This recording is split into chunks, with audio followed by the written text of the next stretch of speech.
Hi, this is Bill Wolf. I'm the president of the Space Force Association, and I'm honored to have with me today Lt Col Raj Agrawal up at the Secretary of the Air Force's office. Thanks so much for being here today, Colonel Agrawal. Bill, thank you for having me. It's definitely an honor to be included in what is an exciting time for Space Force Association and certainly where the Air Force has come. And I'm going to be one of the members of the Space Force hopefully here soon. So I'm excited to be part of all this. I know a lot of people have questions about what the Space Force is going to be doing, what the responsibilities are, what the mission is. There's a new Netflix special coming out that I'm sure is going to take some punches at the bureaucracy of the military. And so I'm looking forward to that. This is an opportunity, I think, just to get the warfighter's perspective. And the reason I bring that up is because you wrote an article not too long ago in October that was published in War on the Rocks, an online journal. And it was about the warfighting kill chain. So I'm just curious. I think the article was excellent, and I think our listeners and viewers would appreciate a summary of the analysis. Could you go into that just a little bit? Sure. And, Colonel Chris Fernengo and I wrote that together. And he and I served as squadron commanders at the same time at the 21st Space Wing, where I was the commander of a space situational awareness squadron that had just moved from being just a radar that's in Florida to then gaining 3 optical sites that were located around the world, as well as a new space fence. And Colonel Fernengo, he was the offensive space control squadron commander in Colorado Springs. And we got together and we talked about what is missing between in the old what we consider the legacy culture and the culture that we're quickly moving toward as Space Force became a word or a phrase that we used with some credibility. And we started talking about it in the open. The Secretary of the Air Force had just signed a memo proposing the first Space Force budget. And so we looked at opportunities to tell the story, and we used what is well known as the kill chain. I want to make sure it's clear that there's no space kill chain. There's no independent kill chains that operate in parallel, but there is one kill chain, and I'll talk more about that in just a minute. This article is about the idea that we wanted to put forth the idea that operators are not necessarily warfighters. Just because you operate a system, you can operate it proficiently, you can operate it down to the detail and the checklists that are provided to tactical operators and do that very well. It doesn't necessarily mean that you understand why you're doing what you're doing. And it certainly doesn't mean that you're connected to the whole process of what is happening between intelligence to some kind of a tactical action that achieves some kind of an effect. So this article proposes that there is an art to warfighting that is just as important as the science and the proficiency of the technology itself in achieving an objective. So the kill chain, find, fix, track, target, engage, assess, that is just one example of a warfighting methodology that connects the dots between when we know we want to do something, that we do the thing, and then we can assess that we did it, and we understand all the elements that are in that chain. All are connected, communicating, understanding the role that they play in order to achieve that objective. I'll just pause there, Bill, and give you an opportunity to maybe follow up with any questions, or if I've missed anything that you might want highlighted in that article. No, I appreciate that. And, folks, our audience is, it kind of spreads the broad spectrum of folks who are civilians who are just trying to understand the Space Force, to military members who are part of other services and are trying to understand how the Space Force is going to conduct those operations. So it is a very broad audience, and being able to talk to that and explain the F2T2 EA process that we've come to know and love in the military is extremely beneficial. That being said, what are your thoughts on what the Space Force has been able to successfully do in that process, and where can we expand our perspective and evolve? So I think the first important point is that when we use words like kill chain, we end up unintentionally sending a message that we're trying to break things or kill people. And that's absolutely not the intent of a warfighting methodology. A warfighting methodology, whether we use the F2T2EA kill chain or we use some other kind of a warfighting art, is that we present that we're not. What we want to do is we want to offer options up to our strategic leaders. So, and just to back way out, and so I apologize for hesitating, but I wanted to, before I answer your question, there's really two things that we're focused on as we move up in warfighting doctrine and warfighting theory. We want to provide options to our leaders, and we want to provide decision space to our leaders. So options that are executable, that we can measure, that have relevance at the pace of the threat. And we want to create decision space so that our leaders can make decisions, can open up the aperture of whether or not we need to have a conversation with an adversary, just like General Raymond's doing out in the open press with Russia, saying, hey, Russia is doing some things that are making us feel threatened or uncomfortable. That opens a diplomatic dialogue that certainly is being conducted by a warfighting leader, but that's because he has decision space to be able to have that conversation, as well as executable options, the ability to create effects in the case that diplomacy fails that are either warfighting effects, or the president may choose to use economic effects or other types of instruments of power. So just because we use terms like the kill chain doesn't mean that we're wanting to do those things. It means we want to present options to leadership. So say all that to say that the Space Force has been exceptional at presenting technological solutions. Sometimes technological solutions to strategic problems. The Air Force has a long history of that, all the way back to the industrial web theory, when we truly, when we presented what I call technological solutions to strategic problems, where if we just affected the right targets at the right time, that we could solve the strategic problem of an adversary trying to hold us at risk. And we continue to do that with the Warden's 5 rings. And we continue to do that when we introduced our predators into theater for intel gathering, and then carry forward to Space Force, where we are still thinking about how do we have the technological edge over our adversaries so that we can dominate from a technological perspective. And my offer as doing this in various AOCs around the world, and air operations centers around the world, integrating space, what I offer to our leadership, and certainly to our warfighting community, is we can't just be good at technology and proficient technology, because the technological superiority is limited. It will evaporate in the context of a protracted war. So we need the art side of warfighting to be present as well, so that our warfighters know how to use not only emerging technology, but even legacy technology to adapt to the dynamic threats that just occur during the course of any kind of a campaign. So I'll pause there, Bill.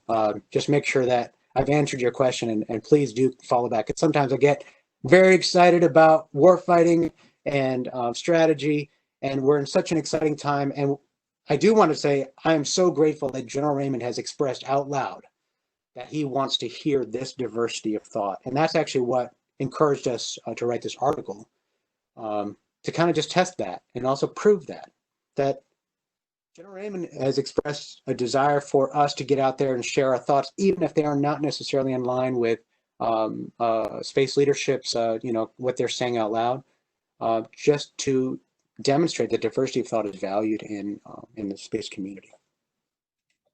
That's a great perspective. And you brought up some very interesting points about your experience. And I apologize, I should have started with this, but tell the audience a little bit about your background, and how you got to the place where you're at, and to include your current position.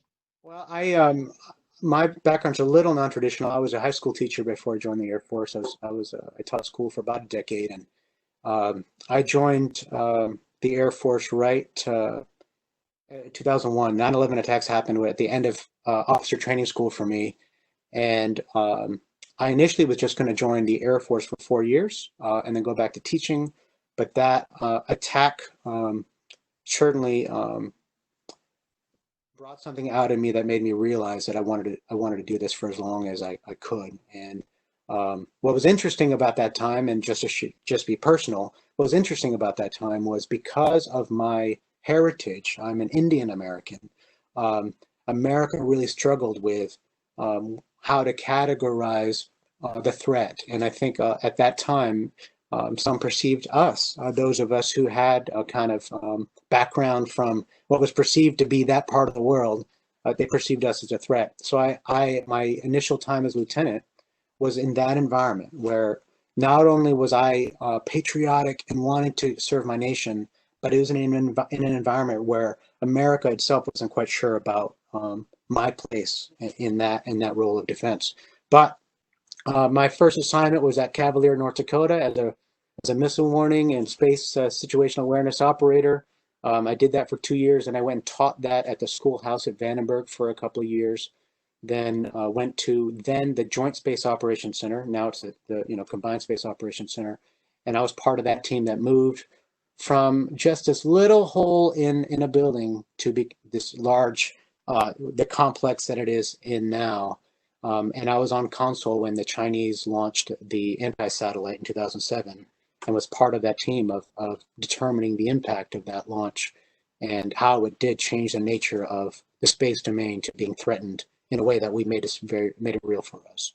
From there, I went to weapons school, then a number of places around the world, Korea, Al-Udeid, Japan, Germany, number of places, just being incorporated into the joint fight as a space operator, integrating space effects into air and special operations. And then from there, I went to a number of schools, Air Command Staff College, SAS, if you know what that is, School of Advanced Air and Space Studies.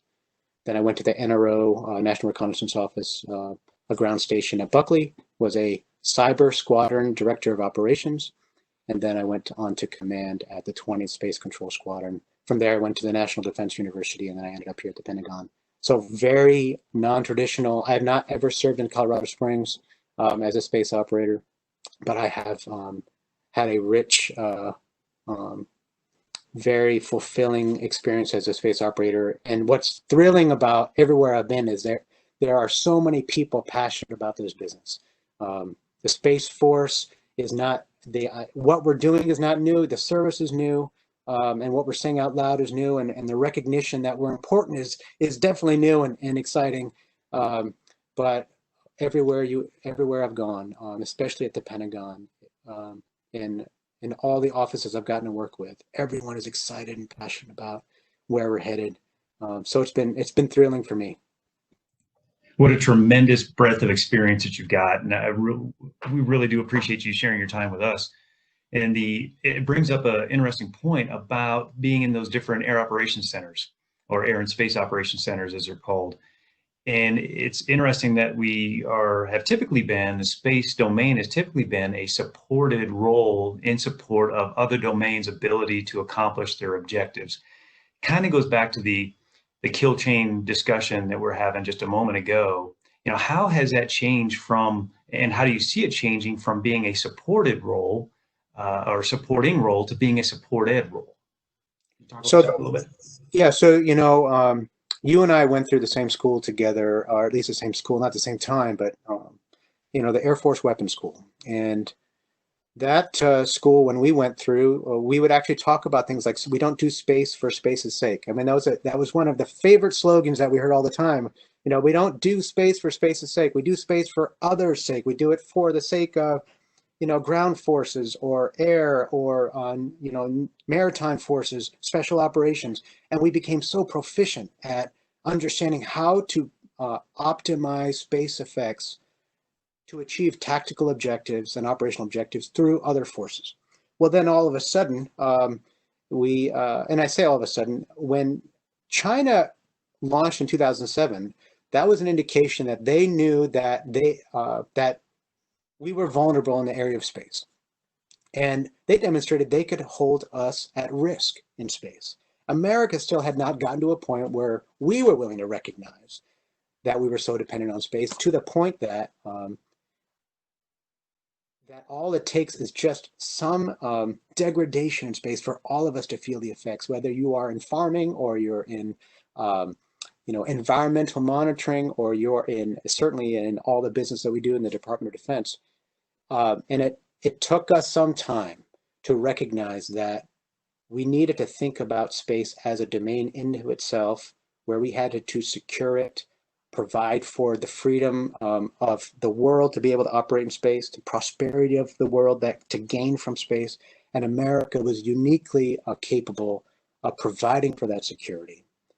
But we had to really step up to that. So when General Raymond, first General Hyten, then General Raymond began to look at space as an independent, in some ways, domain, or just look at it with that new paradigm, we began to see space more clearly, in the sense that we recognize that, okay, there are parts of space we cannot defend, and there are parts of space that we can.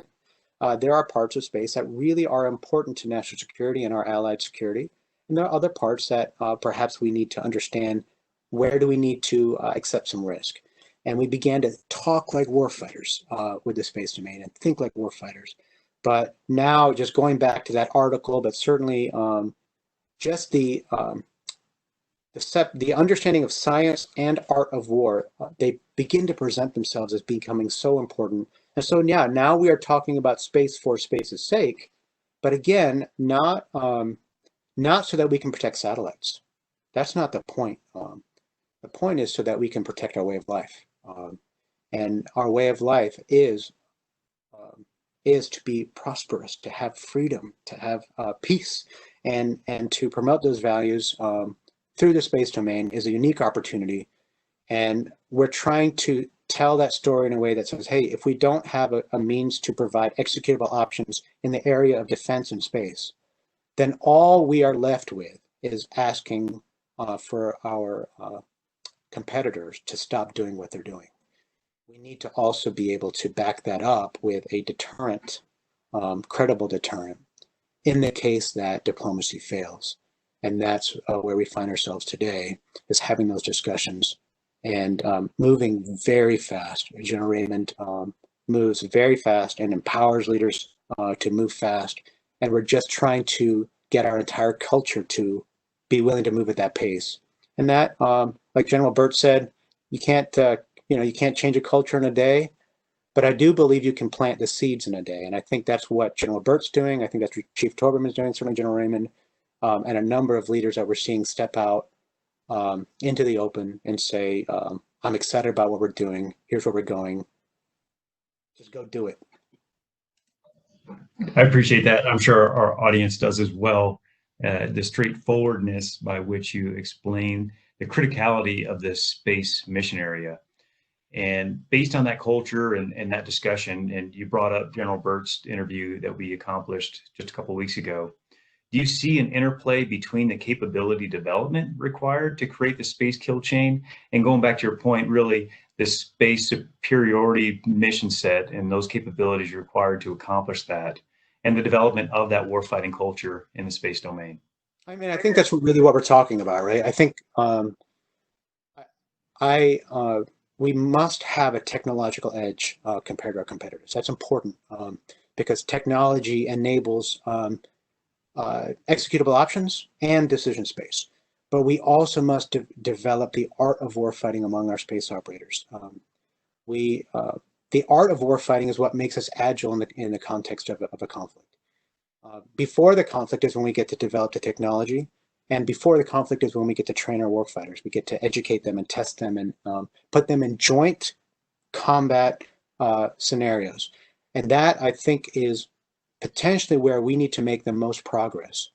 Is first, yes, we need to know how to operate our systems. But when new systems present themselves, we must already have warfighters that are comfortable with their place in a operational warfighting methodology, whether that's a kill chain or not, but to understand where their place is, how to then take that technology, operationalize it, to then gain from the technological advantage that it offers. A system by itself does not present an advantage. even proficiency in the technology does not present an advantage. And if we rely on data fusion, which the Air Force has done exceptionally well with, but if we rely on data fusion, even the data fusion and presenting fast options still requires the art of warfighting to apply them to gain an advantage. So we must not only be good at space, but we must be good at space as joint warfighters, as we present joint options to the president and national security, decision makers. Yes, sir. I had the opportunity to spend some time at Nellis Air Force Base for quite some time as a reservist. It was great to be among the air warfighting culture. And their process is pretty sound in that they test new capabilities and existing capabilities. From those tests, they develop tactics, and those tactics then evolve into training opportunities.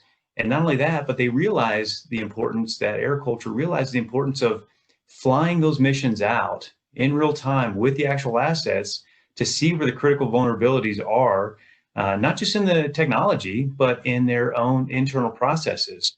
And so there's a podcast upcoming that we're going to do with the previous red flag commander.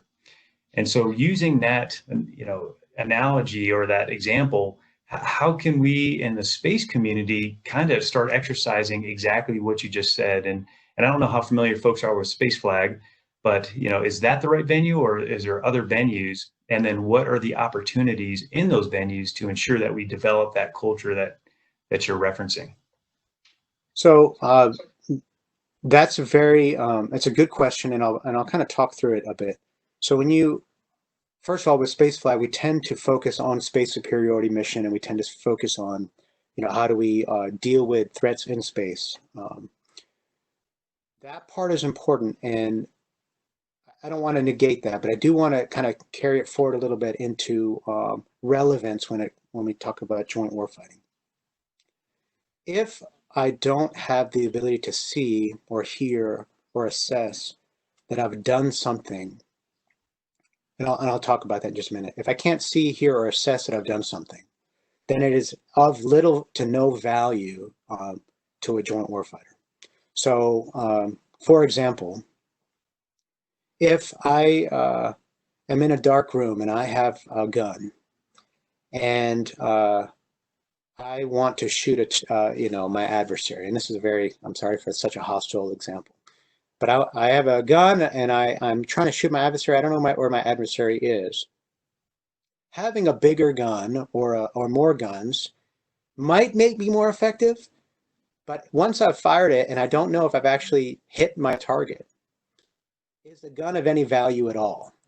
And that's kind of where we are with space and cyber and some of the other capabilities, where sometimes we're trying to achieve effects that we can't necessarily determine if we've actually done the thing we want to do.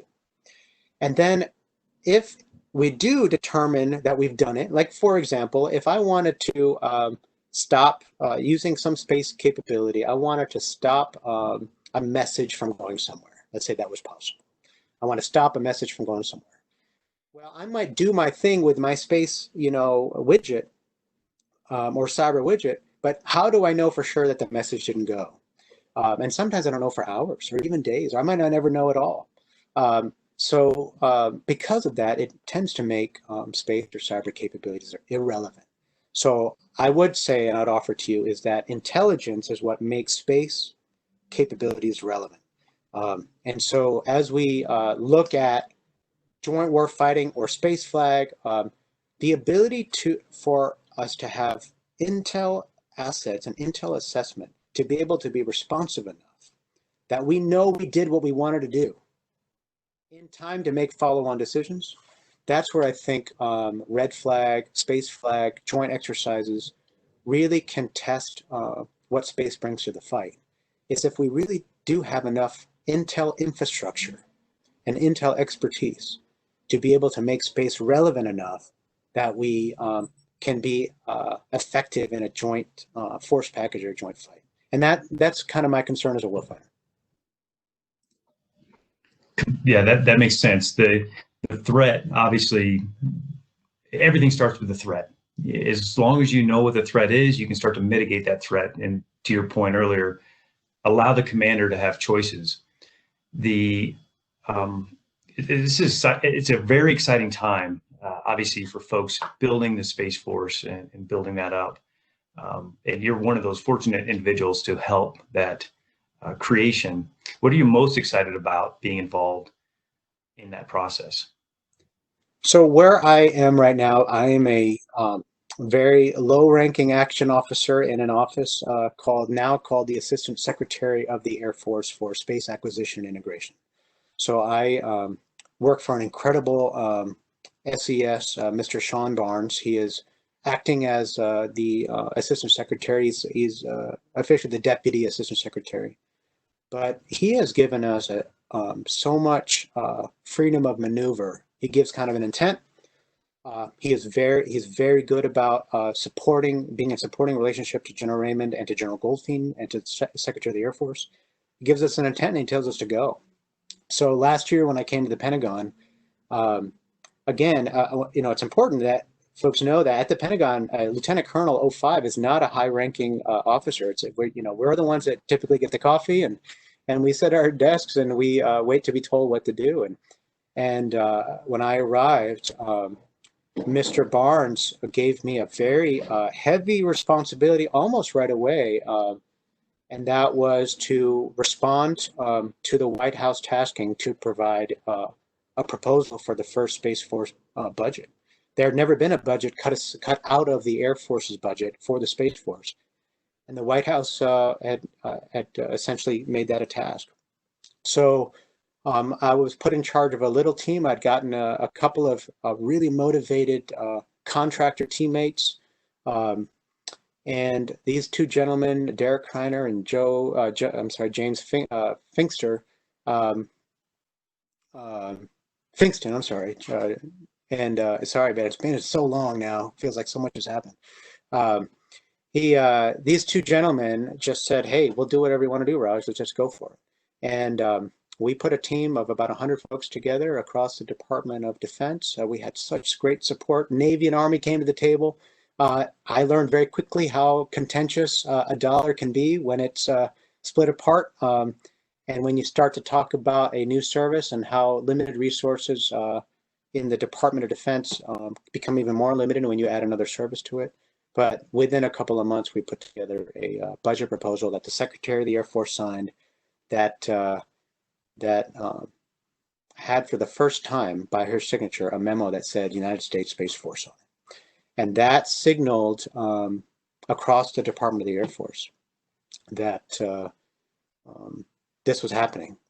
And then very soon afterwards, once we got a word that Congress and the President were moving fast towards Space Force stand-up last year, which was far faster than I think anyone anticipated. Major General Crozier was in charge of a team that was putting together the plans that would implement the Space Force over the course of a couple of years. Well, once we got word that, no, it was going to stand up this year, it's going to be at the end of this year, and you're going to have an operational service this year with people serving in the Space Force this year. Mr. Barnes put together a team called the U.S. Space Force Launch Center. And just by circumstance, I ended up becoming the director of that. I wasn't supposed to be, I was supposed to be in 06, and I had a really great teammate, Mr. Bruce Hollywood, who joined me and really mentored me during that and helped me lead that team of about 100 folks and brilliant people from legal to intel to budget folks. It's just amazing. Guard, reserve, all came together to make very fast decisions for principals to sign off on things. These are the tops of organizations to sign off on decisions same day, within hours sometimes, things that usually took weeks. And we had it, 16,000 billets transferred, a number of organizations renamed, General Raymond named as a CSO, all these things. And so it was really rewarding for my wife and I to sit a couple rows away from President Trump as he signed the National Defense Authorization Act and signed the Space Force into existence on the 19th of December. And to know that I got to be a small part of that, it was really rewarding. Obviously, an event that needs to be celebrated. Yeah. Well done, Raj. The Air Force Academy just graduated 88 cadets, into the Space Force. They were pretty apprehensive, I'm sure, because obviously it's a new service. What are some of your recommendations to get them off to the right start in this new organization? I'm smiling because right before you and I started talking this morning, Aaron Brooks, Aaron Brooks and Lieutenant Miriam Abraham, we were just chatting on how excited I was for their leadership into the Space Force. They're two of 86 lieutenants that were commissioned directly into the U.S. Space Force. And I told them, I said, I am personally so inspired by you two and your peers, because you made this decision without knowing anything. You didn't demand to know what the uniforms are going to look like, or what we were going to be called, or what the rank structure was going to be, or hey, what the promotion opportunities were. None of that mattered to you. All you cared about was there was this new opportunity to be part of history, and you could contribute right from the beginning. And you did it, and you jumped in. And so I've asked them to really just be part of leading us, because that energy is really inspiring to us.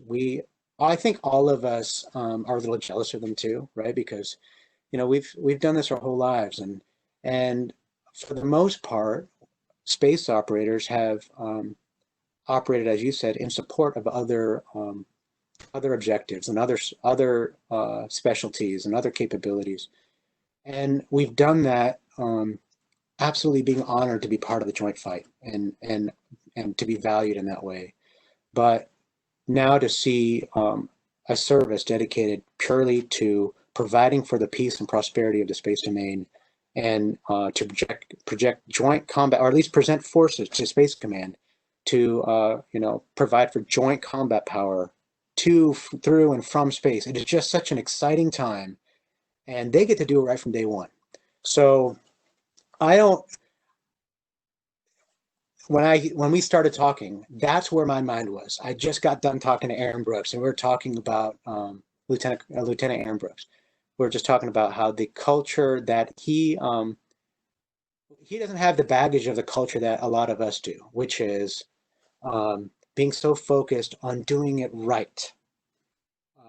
And I really want to just take a moment and on this idea of doing it right. In our culture, which a lot of it derived from the nuclear culture, the value was in doing it right and doing things in a predictable way, because you didn't want unpredictable actions when you're dealing with nuclear weapons, right? And you don't want there to be any individual judgment call necessarily on handling a nuclear weapon. But as we combined the nuclear world and the space world for a little while, we gained a lot of that desire to do it right every time, 100%, and also a bit of a fear of failure. And that fear of failure has kind of permeated in such a way that even the writing of that article that Colonel Fernangle and I wrote, a lot of folks really were worried that something bad would happen to us as a result of writing that. And I was mentoring a group just the other day, and a captain said that they were told not to respond on social media or in any other way about that article, because they were told, we don't know what General Raymond, or we don't know what the leadership's going to think about that. So hold, nobody say anything, because we might say the wrong thing. And so I wish I could say to whoever that person was giving that advice, that that's absolutely not what General Raymond's guidance is. In fact, those words are against what he wants, right? At least from my perception of it, which is, well, I understand General Raymond wants us to have diversity of thought and to be bold and even make some mistakes along the way as we are falling forward and failing forward toward achieving something better and something greater. And so I hope that no matter whether or not you agree with the article, that's not that relevant, right? It was just put an idea out there, generate conversation. Hopefully innovation comes from this. These are not cosmic ideas. In fact, the whole, the Joint Special Operations University invited us out to present this paper to them, and they put it on their reading list and said they loved it, right? But even they acknowledge this is not new. The idea of a warfighting methodology is not new. Most other services and most other subcultures within the Department of Defense get it. I think in space, and this is what Lieutenant Brooks and Lieutenant Abraham talked about, what we need is just to recognize that just because space is the Space Force is new, the warfighting aspect of space is not new. And so what his concern is, and what I'm hearing across the community is, will we be too afraid? If we're just afraid to write an article, or afraid to say something about our thoughts on space warfighting, are we going to be too afraid to be agile enough in an operational situation? Are we going to be asking permission before we move? Are we going to be afraid before we move? Are we going to say, well, I don't want to do the wrong thing, so I'm just going to do what this checklist says to do because the checklist keeps me safe? And I hope that we can be part of a culture that doesn't have that fear built into it, but that we can be part of a culture that accepts some risk for the sake of being innovative and doing what we believe to be right at the moment. Yes, sir. Great words. I really appreciate that perspective. And General Hyten used to say, we need to hurry up and fail fast. And I think there's a tremendous opportunity as this new service stands up to hurry up and get the information out there and not be afraid to have those tough discussions. And so I really do appreciate you taking time today. Any last thoughts or anything we can do as a Space Force Association to help out? So as far as the Space Force Association, I just want, I'm so encouraged by what you're doing. The fact that you guys just stood it up. You didn't wait for someone to say, hey, we really need something like this. You just did it. And that's kind of the leadership that I'm inspired by. It's that just people are standing up and leading where they are. And I hope that whatever we're doing at my very low level in the machine, right? I'm an 05, but I hope that my fellow 05s, lieutenant colonels, and 06s colonels will be leaders out in the open and not just within the spaces where we feel comfortable. Because I think it's very comfortable to lead in a place where you already have positional authority, but it's very scary and uncomfortable to get out into the open and to start talking about space warfighting and to start putting yourself out there. And I'm so excited about what you all are doing, because you're just doing that, and you're taking risk, right? You're going and you're just talking to people like me that might say anything. You don't know what I'm going to say, right? And you're talking to people like me and just say, hey, please, just tell us what you think. What can we do together to move forward? And don't be afraid of the bigger organizations out there that already kind of have a stake, but partner with who you need to partner with, build relationships who you need to build a relationship with, but move fast and prove that this kind of leadership is effective and will get support. And my hope from our senior leaders is that we'll openly support a lot of these kind of lower level attempts at leadership like mine, that we're just trying and we just want to see this be as successful as possible. And a lot of times we're not asking permission, we're just doing it. But we definitely need the support of our leaders to say, yeah, we want this. Because if they say it out loud, hey, we're excited about what these guys at the lower level are doing, and I'll tell you what, the captains and lieutenants and the majors and the NCOs and even our most junior enlisted will start being more bold. But they need the permissive environment with the trust and the education. Don't get me wrong, they need education too and the training, but the trust has to go both ways. Yes, we need to trust up, but we also need their trust down. And that will enable an agile force that's ready for anything that's coming here in the future. Yes, sir. Appreciate that. You started a mentorship program. Do you want to talk briefly about that? Sure. About 6 years ago, I started a, I'm an older guy and I know how to use Facebook, but I wasn't very good at it. And about let me preface this, and this is personal, right? So I'll get personal. And when I was in Korea for about a year, I worked for a fighter pilot who advised me. He said, Raj, I don't know how to mentor you for your future as a space operations leader. Would you please reach out to somebody in the space community and just get some advice on what I should write on your OP, on your performance review? How can I best set you up for success? And I reached out to a leader at the time in the space community, and that space leader was not happy that I was asking questions about mentorship. He thought I was in it for the career or personal gain, and it was so demoralizing that I for a while, it was a couple of months, I was demoralized. I shouldn't have been that long, but I was demoralized from it. And then when I got back to the States and I went to school a little bit, and I realized that I was too worried about who was mentoring me, and I needed to think about who could I mentor. And if I needed that kind of mentoring, certainly somebody else does. And certainly someone else is scared to ask, because if that was the response I got, then maybe they are too. So I got on Facebook and I invited maybe 5 or 6 friends that I was going to school with. And I said, hey, can we just start an officer mentorship forum? And they were just as old and scared as I was about social media, but we did, and we started it, and it started growing. And it's very private. It's hidden. You can't search for it. We vet every member now.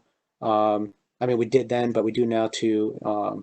So every officer is an Air Force or Space Force officer in that forum, and it's grown to about to hit 4,000 members. It was the first of its kind, and a number of forums started after that. And that's not to take away from anyone else's, building on that and learning from maybe some of our mistakes. But it's still going strong, and we're doing weekly video conferences, video mentoring during this COVID season. It gave us an opportunity to kind of try a new thing. And Lieutenant Brooks and Lieutenant Abraham, the 2 Space Force lieutenants, they're in it now. General Holmes, COMAC, is very active in there. The commander of our Air Force Special Operations Command is active in there. We have a number of general officers that have given that place in particular their trust, because we do keep it professional and we do stick very closely to mentoring officers. And it's not a place where we just kind of, shoot the breeze or it's not, you don't see the trolling and the arguing and things like that you might see in other forums. But anyhow, that space has given me a lot of opportunity to connect mentees to mentors. And so the great thing about it is people are getting mentoring, and they're getting opportunities to connect with senior leaders, just even if it's just a question, someone they might not ever meet in real life. I'm very cautious about talking about that, because I don't want it ever to be about me. I don't ever want it to be about my role in it. I try to kind of be a referee in that place now and make myself available as a mentor, but I am now about to hit 19 years, so I'll hit my 20 years next year, and I am now in a place in my career where I just want to focus solely on mentoring and investing in our junior leaders, because I'm inspired by them. They're smarter than me. They are more excited about the future than maybe I am now. Maybe I'm just now talking to Lieutenant Brooks and Lieutenant Abraham. I'm really excited about the future. But I'll tell you, I've gone through my jaded times in my career, and I'm now feeding off their energy. So I'm excited for their leadership, and I'm ready to follow them. Sir, thanks so much for the words. Thanks for everything you're doing. Thanks for the passion that you have with this mission. And thanks for accomplishing all the critical tasks that you're accomplishing and standing up this new service. So again, thank you for your time. Thanks for sharing your perspective with the Space Force Association. Absolutely. Thank you.